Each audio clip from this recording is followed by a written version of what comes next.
Hari Hari, Bhagavad Gita Teacher Certification, Module 3.3.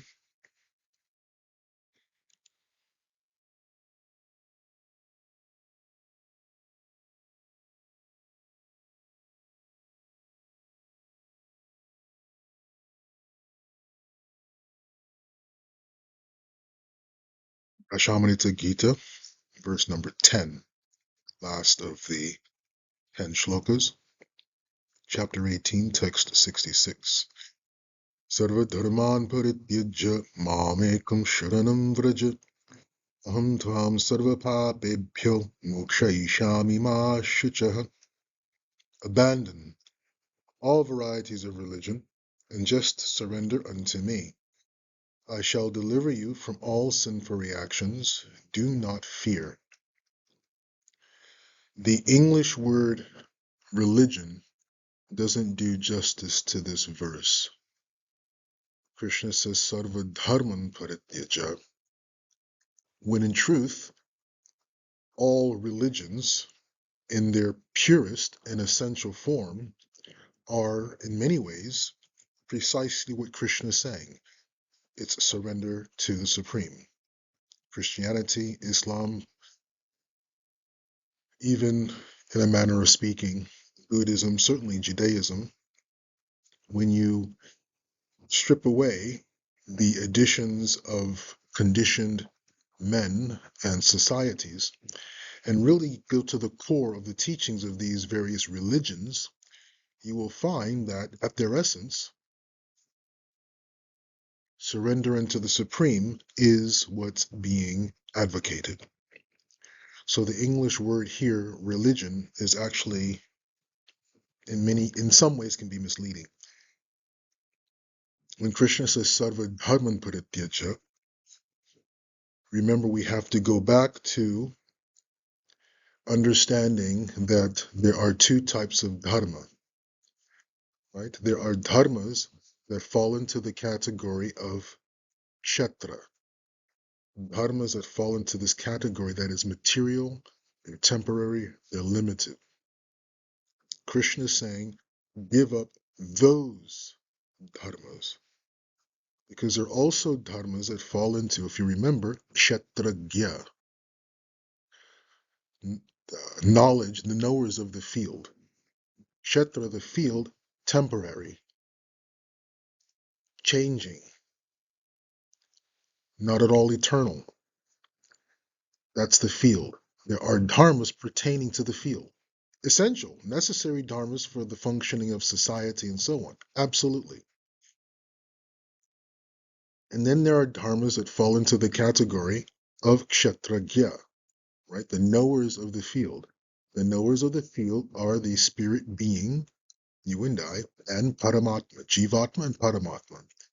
So dharmas pertaining to kshetragya are eternal. That's Sanatan Dharma, Nitya Dharma. That is what Krishna is referring to. In this particular verse, it can be divided in those two ways. When Krishna is saying Sarva Dharmam Parityaja, he's talking about the dharmas that are temporary, dharmas pertaining to the field, dharmas that are pertaining to kshetra. When he goes on to say Mam Ekam Sharanam, that he's actually referring to dharmas that are eternal, Sanatan Dharma, Nitya Dharma, Jaiva Dharma, dharmas or activities pertaining to the eternal nature of the living entity, the spiritual, constitutional nature of the living entity.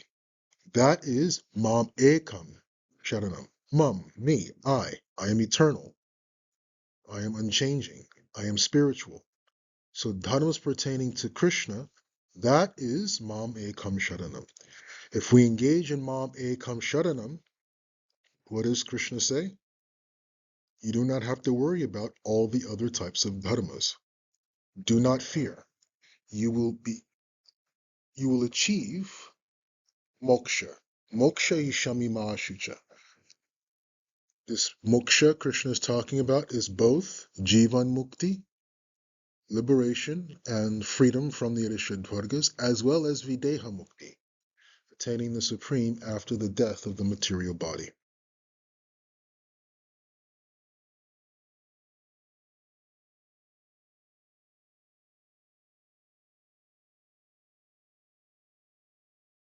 Brahma Bhuta is when the living entity, the Jiva Bhuta, is purified. Jiva Bhuta means the living entity under the control of the Adishadvargas and material nature.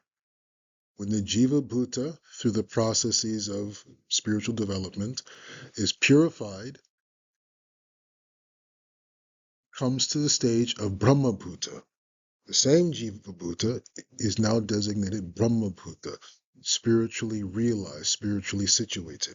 That is Jivan Mukti.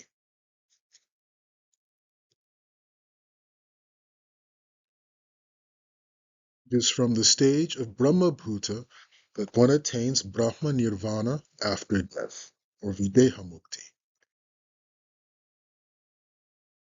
So there's a difference between Brahma Bhuta and Brahma Nirvana. Brahma Bhuta is a description of the living entity that is no longer under the control and the conditioning of material nature, of the Arishadvargas. Brahma Nirvana is typically described as a state one attains after death. Now there is a caveat.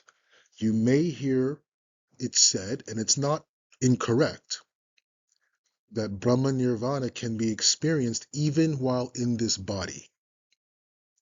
You will hear that. If you hear that, that's not incorrect. But for the sake of differentiation, it is clearer to recognize that these two attributes are quite similar, but also in a manner quite distinctly different. Brahma Bhuta is a quality of the living entity, purified of conditioning from material nature.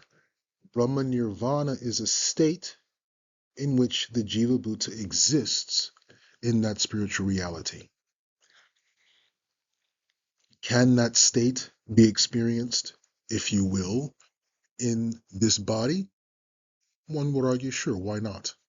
But typically, it's in reference to after death of the material body.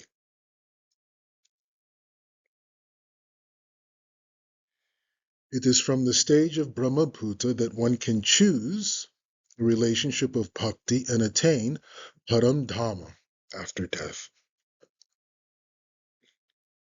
In the 18th chapter, text 54, very important verse. This is what this statement is referring to. Krishna says, Brahma Bhuta Prasanatma Nasochati Nakangshati. Sama Sarveshu Bhuteshu Mad Bhaktim Labhate Param. Brahma Bhuta Prasanatma. When one comes to the stage of Brahma Bhuta, Mad Bhaktim Labhate Param. When one comes to the stage of Brahma Bhuta, Nashotati Nakangshati. He doesn't lament, does not desire anything, fully satisfied, not hankering after temporary sensual satisfaction. However, in that state, mad bhaktim labhate param.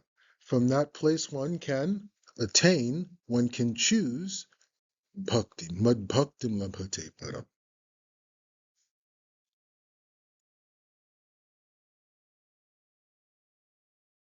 Bhakti, love, requires choice. This is easy to understand. Choice requires freedom. Also easy to understand. Freedom from material conditioning of the Irishadvargas. Very simple, this concept, but oftentimes completely glossed over and not paid much attention to, perhaps because it is such a simple concept. Love requires freedom. Freedom from the control of the Irishadvargas.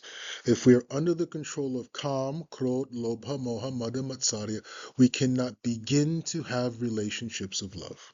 Or, to put this way, our relationships of love are fraught with all kinds of obstacles, difficulties, disappointments, so on and so forth. This is not to say that if one is in the Brahma-bhuta stage, one does not experience all kinds of challenging relationships. Of course, one will experience challenging relationships. That's the nature of relationships. The only difference is that when one comes to the Brahma-bhuta stage and moves beyond into Paramdhama, or pure relationships of love, then one is able to live and manifest unconditional love despite what is going on around them. Very key concept. We can manifest and live and exist in unconditional love.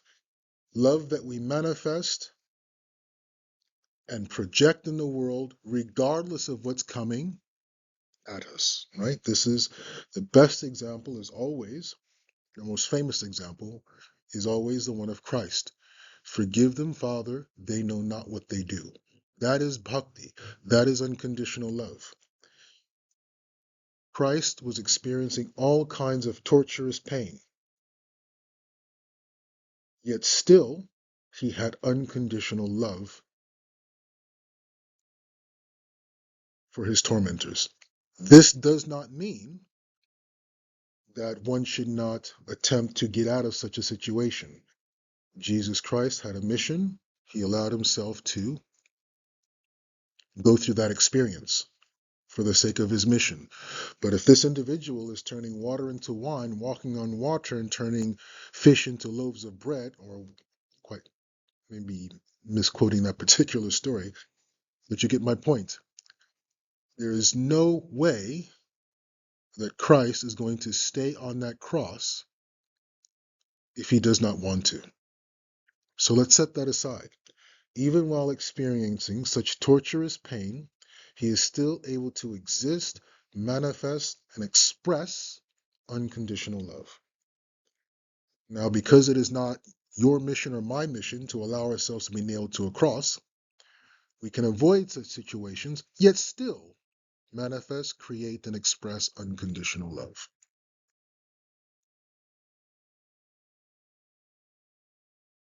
Whether you come to such freedom via yoga, Christianity, Buddhism, etc., is secondary.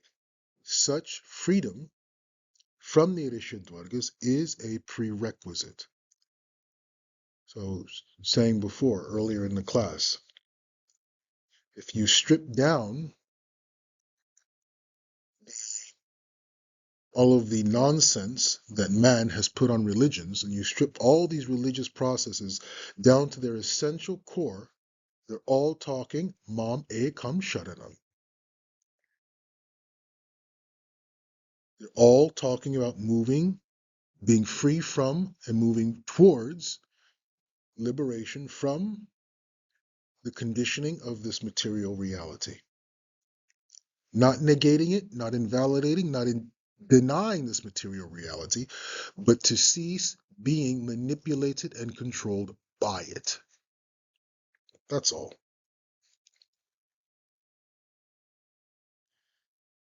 In this verse, we see that Krishna will lead us to that freedom if we ask him. Bhakti is, therefore, both the process and the ultimate goal. The first sentence is key. Is if we ask him. Choice, choice, choice. Love requires choice.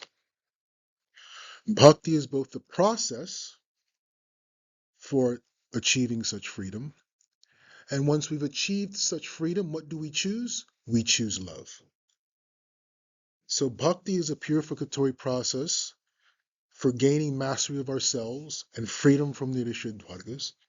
And once we've gained such self-mastery, once we've come to the stage of Brahma-bhuta, we are naturally going to choose, first and foremost, a loving relationship with the Supreme and all around us.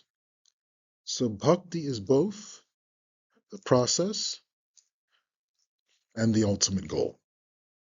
Hari Hari.